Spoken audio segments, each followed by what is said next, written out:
here today to immortalize a monumental change in the course of history.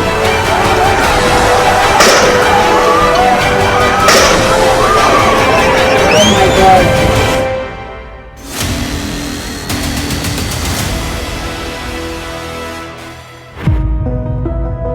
राष्ट्र कवि रामधारी सिंह दिनकर की कविता में थोड़ा बदलाव कर दें तो नेपाल के हालात और वहां के लोगों के जज्बात पर इतना ही कहा जा सकता है, उठते हैं तूफान बवंडर भी उठते। जनता जब कोपाकुल को भ्रिकुटी चढ़ाती है, दो राह समय के रथ का घर घर नाद सुनो, सिंहासन खाली करो कि जेन ज़ी आती है।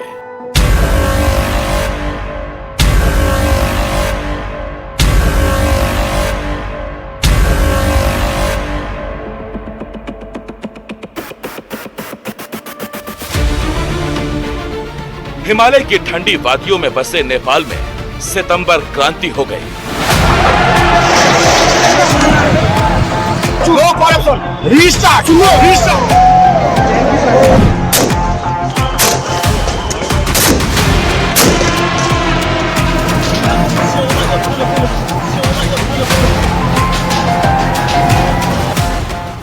17 साल पहले नेपाल के लोगों ने जिस उम्मीद के साथ यहाँ लोकतंत्र का चिराग जलाया था, जब उसी चिराग से उनके घर जलने लगे तो यहाँ के नौजवानों ने फैसला किया कि लोकतंत्र के पुजारियों का पाखंड वो जला कर रख देंगे। 8 सितंबर को काठमांडू की इन्हीं सड़कों पर छात्रों और नौजवानों का जन सैलाब जुटा। जेन ज़ी का यह सैलाब इतना तेज था कि सत्ता की बांध भी उन्हें रोक नहीं पाई। यहाँ के सिंह दरबार में जेन ज़ी की क्रांति की गर्जना इतनी तेज थी कि सत्ता में बैठे लोगों की घिघी बन गई। फिर क्या था, 40 घंटों में ही नेपाल में लोकतंत्र ने एक नई करवट ले ली। वो जोश जिसमें सोशल मीडिया पर उंगलियां फेरने वाला अपने हकों के लिए पुलिस की गोली खाने को तैयार हो गया।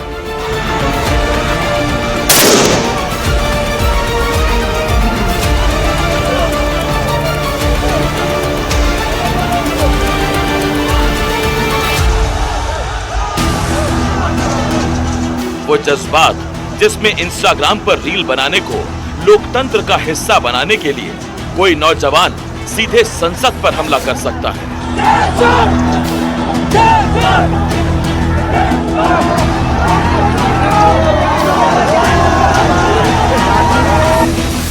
वो विश्वास जिसमें नई पीढ़ी सोचती है कि उसके संवाद के साधनों पर पाबंदी लगाने वाले लोकतंत्र के हामी नहीं हो सकते, और इसके लिए वो संसद में भी आग लगाने को बेताब हो जाते हैं। आप देख रहे हैं ये सीधी तस्वीरें किस तरह से संसद भवन के अंदर आगजनी करने की कोशिश ये छात्र कर रहे हैं और युवा जो इस वक्त प्रदर्शन कर रहे हैं। अब उनके निशाने पर नेपाल का संसद भवन है। कोशिश की जा रही है कि किसी तरह इस पर धावा बोले, अंदर घुसें। सुरक्षा बल इन्हें बाहर खदेड़ने की लगातार कोशिश कर रहे हैं। अंदर से आंसू गैस के गोले और तमाम जो रबर पैलेट्स हैं वो चल रही हैं। आप देख सकते हैं धुआं ही धुआं इस पूरे संसद के कैंपस से आपको दिखाई दे रहा है। हालात बेकाबू हो चुके हैं काठमांडू की सड़कों पर। ये जो तस्वीरें हैं ये संसद भवन की प्रेमिसेस है, उसकी बाउंड्री वॉल है, उसकी दीवार है और इसी को निशाना अब ये प्रदर्शनकारी बना रहे हैं। अंदर आप देख रहे हैं धुआं उठ रहा है मेन बिल्डिंग के पास से और छत पर आप देख सकते हैं दो प्रदर्शनकारी नेपाल का जो झंडा है, उसका जो फ्लैग है उसको लेकर चढ़ गए हैं और वहाँ से वो वहाँ वेव कर रहे हैं। तो आंदोलनकारी अब संसद भवन के अंदर पहुँच चुके हैं। वो उम्मीद कि लोकतंत्र को बचाने के लिए बैलेट ही नहीं बुलेट की भी जरूरत हो तो वो इस्तेमाल कर सकते हैं।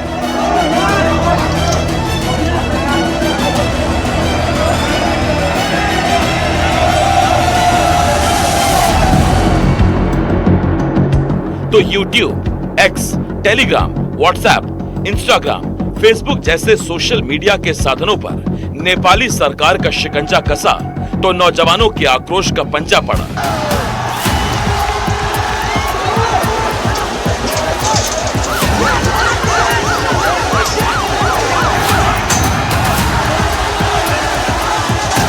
गोली हो रहा है, मेरे को सारे घुसा दिले हाथ पर।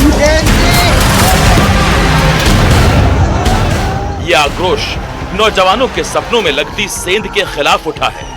इसमें हर तरह के अधिकार की आवाज बुलंद है, आजाद जुबान की भी, भरे हुए पेट की भी। ये नेपाल के वो नौजवान हैं जो सिर पर कफन बांध कर निकल पड़े कि अब की बार अपना हिस्सा लेकर मानेंगे। रोटी में भी, लंगोटी में भी, आजादी में भी, अपने हकों की मुनादी में भी।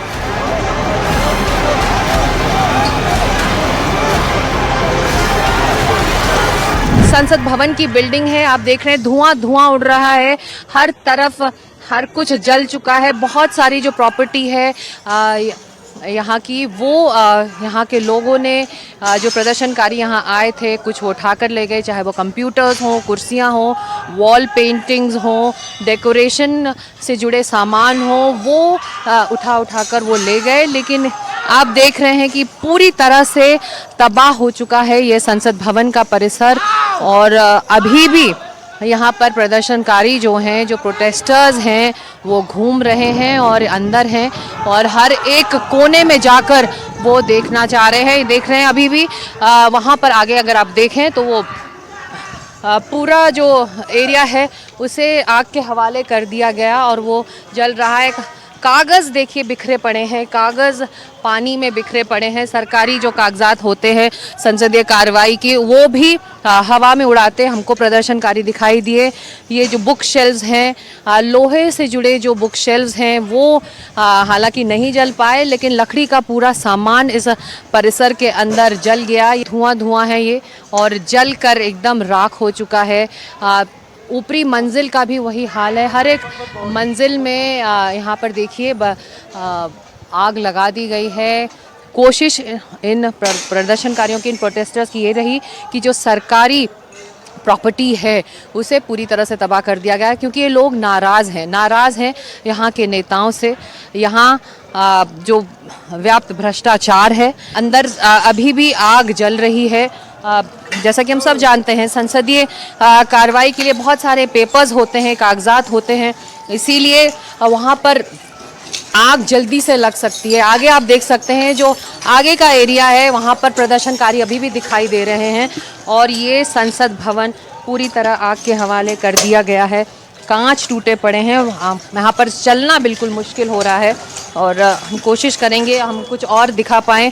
यहाँ पर देखिए बहुत तेज़ आग भी लगाई गई है और बाहर जो ओपन एरिया है, जो फ्रंट का एरिया है, वहाँ पर प्रदर्शनकारी अभी भी जुटे हुए हैं। देखिए अभी भी बड़ी तादाद में जो प्रोटेस्टर्स हैं वो वहाँ मौजूद हैं और यहाँ पर जो सुरक्षा बल है वो यहाँ से भाग चुके हैं और एक तरह से यहाँ जश्न मनाया जा रहा है कि हमने जो सोचा था वो हमने करके दिखाया है।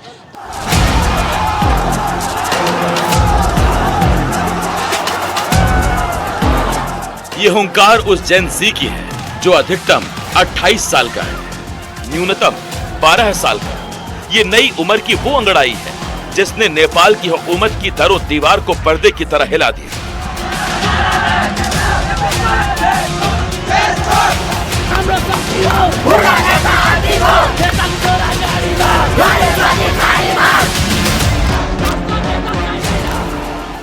जेन ज़ी के इस आक्रोश भरे कारवे को नेपाल ने देखा और जमाने ने इस कारवा के रौस से निकले गुबार को देखा। सब कुछ धुआं धुआं हो गया। नेपाल के राजनीतिक पार्टियों के दफ्तरों में आग लगाई गई। नेपाल के सुप्रीम कोर्ट से धुएं और गुबार उठे।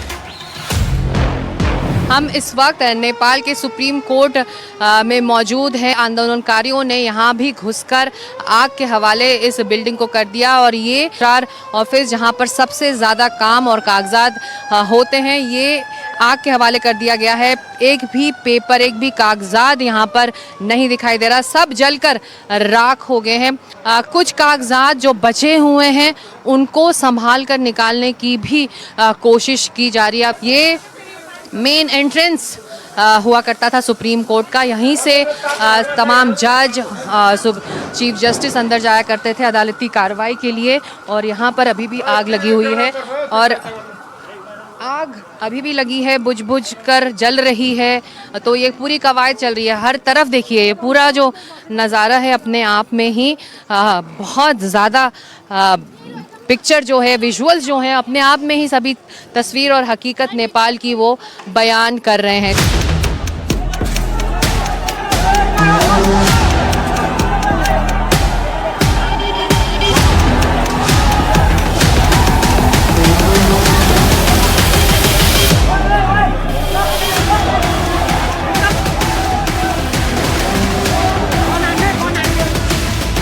जहां से चलती है नेपाल की सरकार, उस काठमांडू के सिंह दरबार में जेन-ज़ी के गुस्से की लपटें उठी।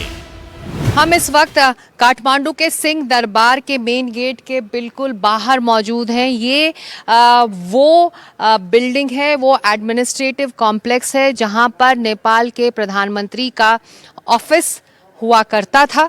सभी मंत्री इसी कॉम्प्लेक्स में बैठते थे। ये पूरा Singh Darbar administrative complex army के अंडर आ गया है। इससे आगे अब जाने की हमको इजाजत नहीं है।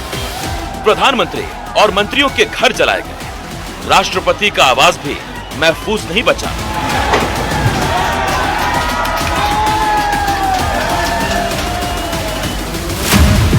और तो और संसद भवन से लेकर राष्ट्रपति भवन तक सब कुछ काले धुएं से घिर गया। काठमांडू के आसमान पर 8 सितंबर को काले धुओं ने कब्जा कर लिया। जिनके हाथों में सत्ता की लगाम थी, उनका दम जनाक्रोश के धुएं में घुटने लगा। बस एक दिन में बहुत कुछ स्वाहा हुआ। हाम्रा युवाहरू मरिरहन्, हाम्रा साथीभाइहरू, त्यसका लागि हामी अहिले आन्दोलनमा आइरहेका छौं।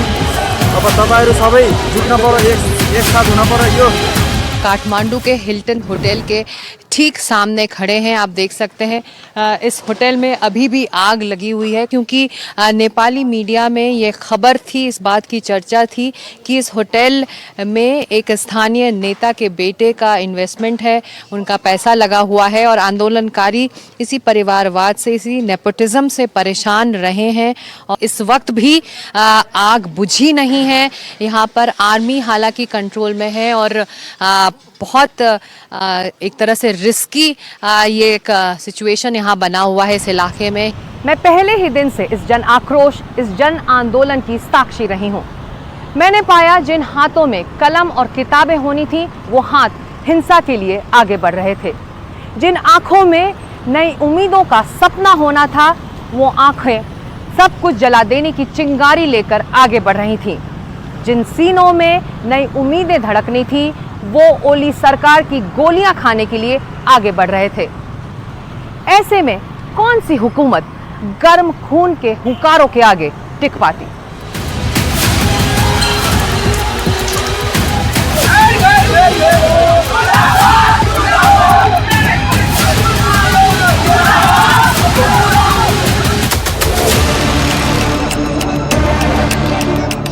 पूर्व प्रधानमंत्री शेर बहादुर देउबा और उनकी विदेश मंत्री पत्नी आरजू देउबा को प्रदर्शनकारियों ने घर में घुसकर पीटा, बल्कि मौजूदा वित्त मंत्री विष्णु पौडेल को तो दौड़ा दौड़ा कर पीटा गया।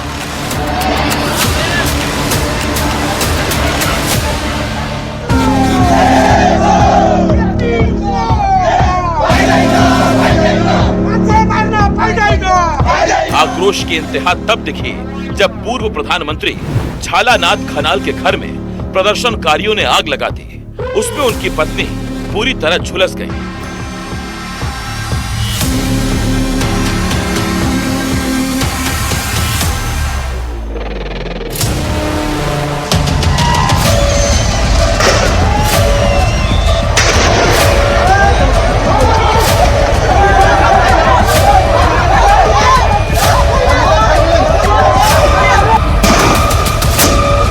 आक्रोश इतना हिंसक तब हो गया जब सोमवार को पुलिस की गोली से काठमांडू से विराटनगर तक छात्र मारे गए।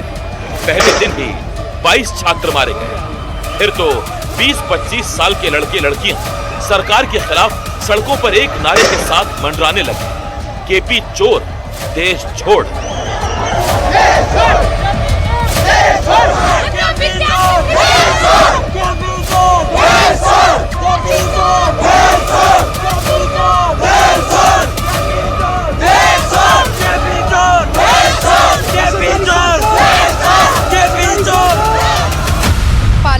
का जो रोड है उसके ठीक बाहर मौजूद हैं। प्रदर्शनकारी लगातार आगे बढ़ने की कोशिश कर रहे हैं, तो उनको रोकने के लिए आंसू गैस के गोले यहाँ पर छोड़े गए हैं, उनको खदेड़ा गया है। पीछे जिस तरह से यहाँ पर तनाव बढ़ा था और करीब 20 लोगों की जान चली गई थी, तो कोशिश यही है कि उस तरह का तनाव ना बढ़े, इसीलिए आंसू गैस के गोले लगातार छोड़े यहाँ जा रहे हैं, ताकि यहाँ से जो प्रदर्शनकारी आगे बढ़ने की कोशिश कर रहे थे उनको रोका जा सके। और यहाँ पर सुरक्षा बल भी तैनात है और किसी भी हालत में वो उन्हें आगे बढ़ना नहीं देने चाह रहे। हालांकि प्रदर्शनकारियों की तरफ से पत्थरबाजी भी हुई है, आप देख सकते हैं सड़कों पर ईंट पत्थर भी पड़े हुए हैं। तो इधर से अगर आंसू गैस के गोले छोड़े जा रहे हैं तो वहां से ईंट पत्थर भी चल रहे हैं। और फिर 40 घंटे के अहिंसक और हिंसक प्रदर्शन के बीच 9 सितंबर की दोपहर आते आते प्रधानमंत्री केपी शर्मा ओली ने इस्तीफा दे दिया। उसके बाद एक हेलीकॉप्टर से वो अज्ञात जगह के लिए निकल गए। मंगलवार को दोपहर बाद ओली ने राष्ट्रपति रामचंद्र पौडेल को अपना इस्तीफा सौंपा, लेकिन छात्रों और नौजवानों के तेवर का ताप राष्ट्रपति भी बर्दाश्त नहीं कर पाए। प्रधानमंत्री ओली के इस्तीफे के बाद राष्ट्रपति पौडेल ने भी इस्तीफा दे दिया। पहले दिन छात्रों पर एक्शन में आने वाली नेपाल पुलिस दूसरे दिन सरेंडर की मुद्रा में आ गई। वहीं आर्मी का रुख भी बता रहा था कि उसकी सहानुभूति और सहयोग भी विद्रोही छात्रों और जवानों के प्रति ही है।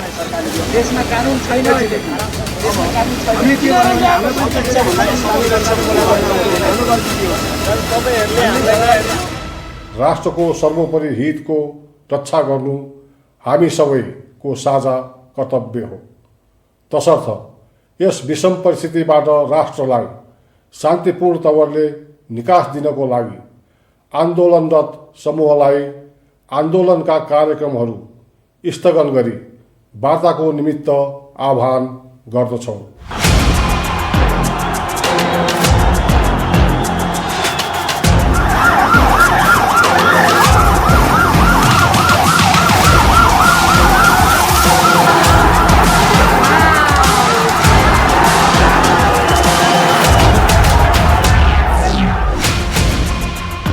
बस 6 दिन के अंदर नेपाल की ओली सरकार पलट दी गई। तख्त बदल गया, ताज बदल गया, और जिसे नेपाल के नौजवानों का हुजूम बेईमान कह रहा है, उनका राज बदल गया। 3 सितंबर को ही नेपाल की ओली सरकार ने फेसबुक, इंस्टाग्राम, यूट्यूब समेत 26 सोशल मीडिया साइट्स पर प्रतिबंध लगाने का फैसला कर लिया था। ओली सरकार ने सोचा कि सरकार के खिलाफ उठती हर आवाज बंद कर दी जाएगी, लेकिन सरकार भूल गई थी कि दमन की शक्तियां युवा आक्रोश की लपटों को बुझा नहीं सकती।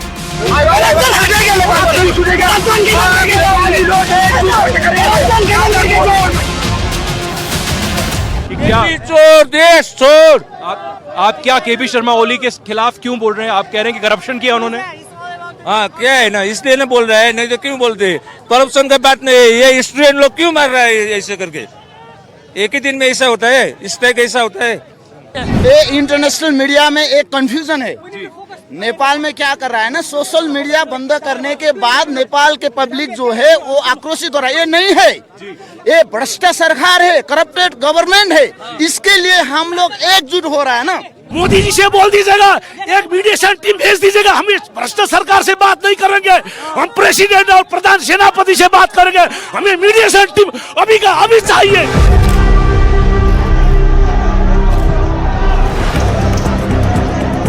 जो आग नौजवानों के सीने में सुलग रही थी, वो अगर ज्वालामुखी की तरह धधक उठी, तो इसीलिए कि नेपाल में लोकतंत्र के चारों खंभे जन आकांक्षाओं के बोझ को उठा नहीं पा रहे थे। चारों स्तंभों की नाकामी कैसे एक व्यापक छात्र आंदोलन का आधार बनी, उसको आप इस तरह समझ सकते हैं। बात विधायिका की करें तो नेताओं ने लोकतंत्र को सत्ता का खेल बना दिया, जिसमें तिकड़म से तमाम राजनीतिक दलों के नेता कुर्सी हथियाने की होड़ में जुटे रहे। कार्यपालिका से लोगों की नाराजगी इस बात से बढ़ती गई कि नौकरशाहों ने स्कूल, अस्पताल, सरकारी सिस्टम सबको नष्ट कर दिया, और बचा तो भ्रष्टाचार पर टिकी हुई नाउमीदी की इमारत। न्यायपालिका से लोगों का विश्वास इसलिए उठ गया कि उन्हें लगता था कि सुप्रीम कोर्ट जनता की नहीं है, बल्कि वो नेताओं और नौकरशाही से मिली हुई है। जब सोशल मीडिया पर ओली सरकार ने पाबंदी लगाई तो तमाम याचिकाओं पर अदालतों ने उन्हें सुना ही नहीं। और जिसे लोकतंत्र का चौथा स्तंभ कहते हैं, उस मीडिया से भी नई पीढ़ी इसलिए नाउम्मीद हो गई कि नेताओं और नौकरशाहों के भ्रष्टाचार पर सवाल उठाने की जगह वो भ्रष्टाचार की घटनाओं को दबाने में जुट गया है।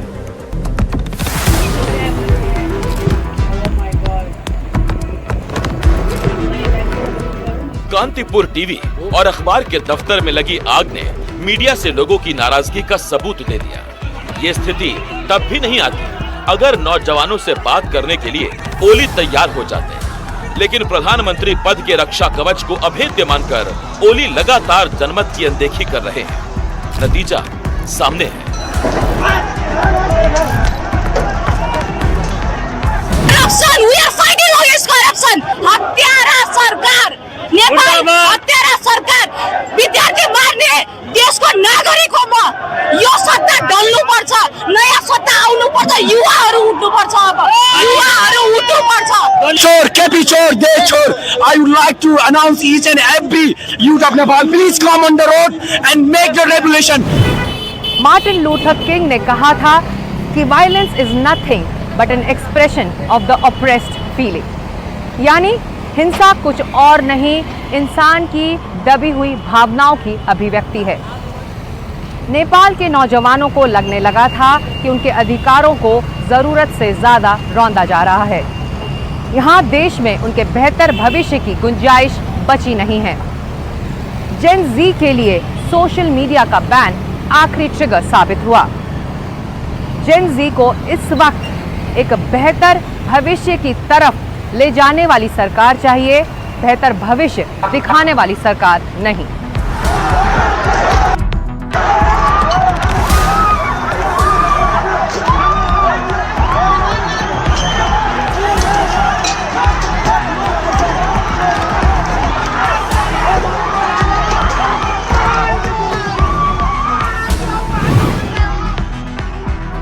नेपाल के नौजवानों को लोकतंत्र चाहिए, लेकिन इसी तंत्र से वो अपने लिए बेहतर जिंदगी की उम्मीद भी कर रहे थे।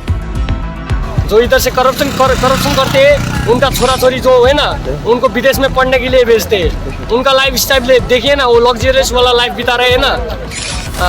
तो हम इधर, हम स्टूडेंट लोग इधर सुबह से इधर आए हुए ये प्रोटेस्ट के लिए, ये डेवलपमेंट के लिए। नेपाल की कुल आबादी करीब 3 करोड़ है। इनमें 1/3 आबादी यानी करीब 1 करोड़ लोग 35 साल से कम उम्र के हैं। जबकि स्थिति यह है कि नेपाल में हर 5 में एक छात्र या नौजवान बेरोजगार है। दूसरी तरफ नेताओं के बच्चे विदेश में रहते हैं या पढ़ाई करते हैं। पूर्व प्रधानमंत्री माधव नेपाल अपनी बेटी सुमन को भारतीय दूतावास से दिल्ली में चिकित्सा विज्ञान की पढ़ाई के लिए छात्रवृत्ति दिलाने के लिए सुर्खियों में आए थे। इसी तरह माधव नेपाल के बेटे सौरभ ने भी विदेश में इंजीनियरिंग की पढ़ाई की। नेपाली राजनीतिक दल सीपीएन के प्रमुख झलनाथ खनल के इकलौते बेटे निर्विक ने अमेरिका से साइंस में डिग्री हासिल की। इसी तरह पूर्व प्रधानमंत्री बाबूराम भट्टराई की बेटी मानुषी यामी भट्टराई ने इंग्लैंड में शिक्षा ली। तो नेपाली कांग्रेस के रामचंद्र पौडेल के बेटे चिंतन पौडेल ने भी अमेरिका से पीएचडी की।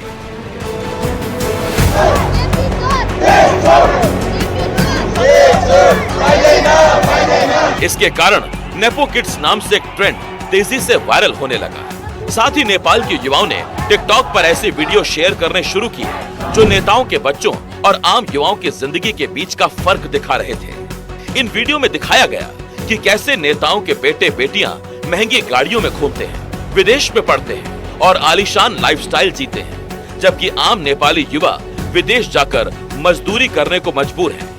टिकटॉक पर #NepoKid, #NepoBabies और #PoliticiansNepoBaby नेपाल जैसे ट्रेंड्स चल पड़े, जिनमें सरकार के भ्रष्टाचार और भाई भतीजावाद पर सवाल उठाए गए।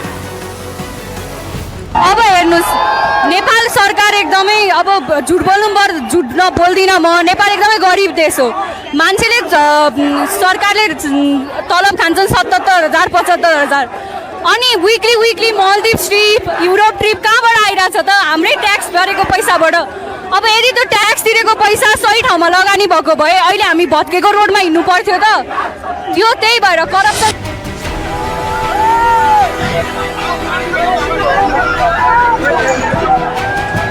हम बोल रहे हैं अब सरकार को बदलना पड़ेगा, सरकार केपीओली को सत्ता छोड़ना पड़ेगा, सीट छोड़ना पड़ेगा। एक तरफ नेपाल में पढ़ाई लिखाई का नील बटे सन्नाटा होते जाना, स्कूल कॉलेजों के सरकारी सिस्टम का तबाह होते जाना, और दूसरी तरफ नेताओं के बच्चों का विदेश में जाकर महंगी पढ़ाई करना, इससे आक्रोश बढ़ना ही था, सो बढ़ गया।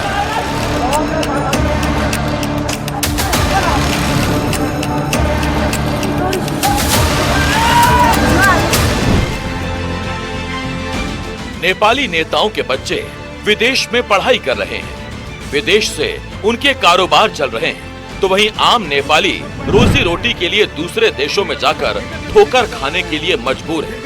इसको आप इस तथ्य से समझ सकते हैं कि नेपाल की 1/3 अर्थव्यवस्था दूसरे देशों में कमाने गए लोगों के दम पर चल रही है, और ये हाल 25 साल के अंदर बिगड़ा है।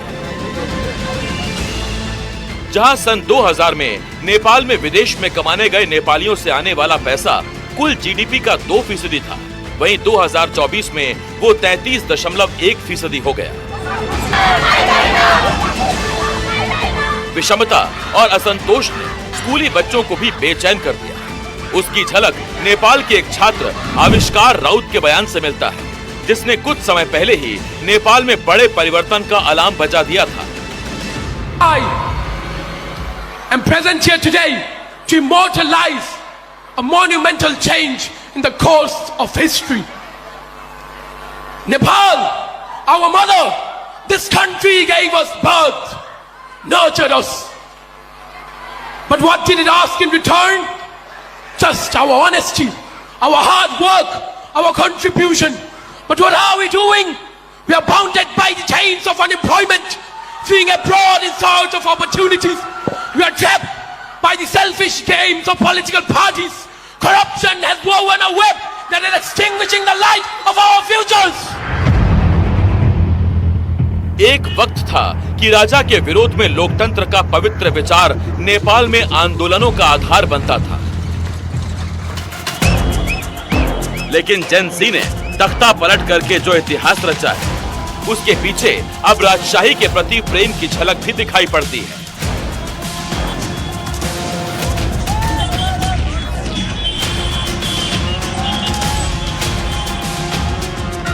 Youth, rise! We are the torch bearers of change. If you do not raise our voices, who will? If you do not raise our voices, who will? If you do not build this nation, who will? We are the fire that will burn away the darkness. We are the storm that will sweep away injustice and bring prosperity. Our ancestors shed their blood to give us this nation. We cannot sell it. We cannot lose it. King Birendra once said, "Even if I die, shall my country live on?" All the youths, carry these words in your heart and engrave a monument of change in the course of history. Nepal is ours and its future is in our hands. जिस राजशाही के खिलाफ नेपाल 19 साल पहले ऐसे ही धधका था, आज एक तबके में उसको लेकर एक सॉफ्ट कॉर्नर साफ दिखाई देता है। इससे आप अंदाज़ा लगा सकते हैं कि युवा पीढ़ी में हताशा इस वक्त राजनीतिक नेतृत्व को लेकर कितनी है।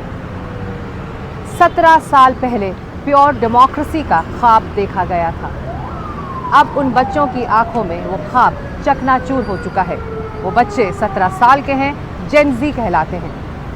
उन्हें लगता है कि उनका भविष्य खुशहाल नहीं बदहाल है, और कुछ लोगों के घरों में सिर्फ लक्ष्मी बरसती रही है।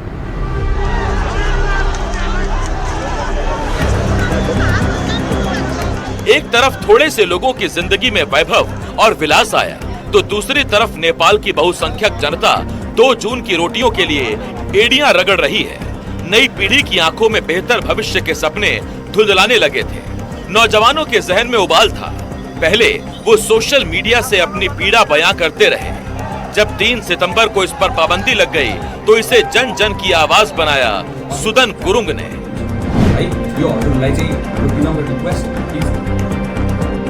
जानकारी के मुताबिक सुदन गुरुङ ने लोगों को डिस्कॉर्ड, VPN और डिजिटल टूल्स के जरिए पैगाम भिजवाया। उन्होंने छात्रों से अपील की कि वो यूनिफॉर्म और किताबें लेकर प्रदर्शन करने पहुंचे। गुरुङ ने ऐसा इसलिए किया ताकि दुनिया को पता चल सके कि नेपाल में सत्ता परिवर्तन वाली क्रांति के पीछे कोई पार्टी नहीं बल्कि जेन ज़ी है।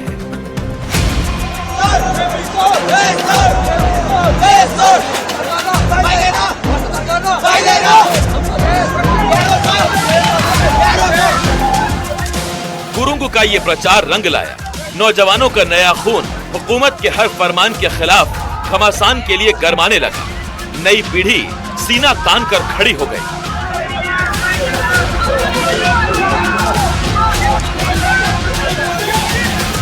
नेपाल आज म बोल्छु, Nepali सुन्छ। I can talk in English, I can talk in Nepali, whatever. Everyone listen. छातीमा गोली खाएको छु, छातीमा यहाँ पनि गोली खाएको छु। मेरो चस्मा फुट्यो। I give this. मैले प्रपर डकुमेन्टेसन बनाएको छु। यो मेरो रगत हो, नेपालीको रगत हो।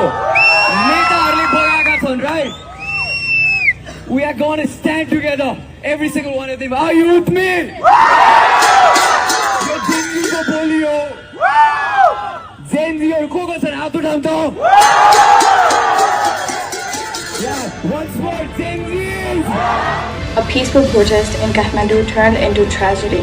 Thousands of us gathered near the parliament to raise our voice against the government's corruption. Peaceful protesters, which most of them were school students wearing uniform, okay? Who were wearing school uniform were killed. Nepal की ओली सरकार अगर नौजवानों के आक्रोश से डरकर दमन पर उतर आई तो इसके पीछे पिछले कुछ दिनों से चल रहे कई बड़े घोटाले हैं। साल 2021 में 54,600 करोड़ का गिरिबंधु भूमि स्वैप घोटाला हुआ। साल 2023 में 13,600 करोड़ का ओरिएंटल कोऑपरेटिव घोटाला हुआ और साल 2024 में 69,600 करोड़ का एक और कोऑपरेटिव वित्तीय घोटाला हुआ। ये देश हमारा है, ये जिंदगी लोग का देश है। ये नेता लोग सब भाग गया। ये नेता लोग काम चोर है, भ्रष्टाचारी है और ये देश के लिए ये जिंदगी में 2 दिन में सब कुछ कर दिया। बस 4 साल में 3 बड़े घोटाले को बेनकाब करने के लिए नौजवानों ने मीम्स बनाने शुरू कर दिए। साथ ही इस तरह के शॉर्ट्स भी चलने लगे कि कैसे महंगाई, बेरोजगारी जैसे बुनियादी मोर्चे पर सरकार फेल हो चुकी है। सोशल मीडिया पर इस तरह अपनी किरकिरी देख ओली सरकार जनतंत्र से दमन तंत्र पर उतर गई। फिर क्या था? नेपाल के सवाल करोड़ों युवाओं ने सड़क पर संग्राम का ऐलान कर दिया।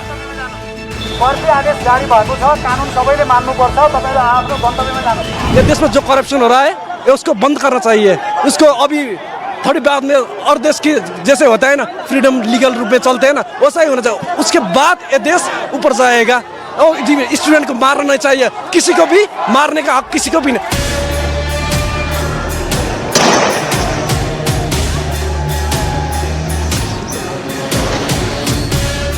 इस क्रांति का चेहरा नौजवानी की नई पीढ़ी है, लेकिन नौजवानों को एक दिशा में ले जाने में एक नाम और सुर्खियों में रहा। वो हैं काठमांडू के मेयर बालेंद्र शाह। नेपाल के मशहूर रैपर और संगीतकार बालेंद्र शाह लोगों के बीच बालेन के नाम से मशहूर हैं। जहां न्यूयॉर्क टाइम्स ने बालेंद्र शाह पर कवर स्टोरी छापी, तो वहीं टाइम मैगजीन 2023 में उनको दुनिया की टॉप 100 शख्सियत में चुना गया। एक सिविल इंजीनियर से अपना करियर शुरू करने वाले बालेन सिविल सिस्टम को बदलने के लिए निकल पड़े। भ्रष्टाचार के खिलाफ उनका हल्ला बोल युवाओं का दिल जीतने के लिए काफी था।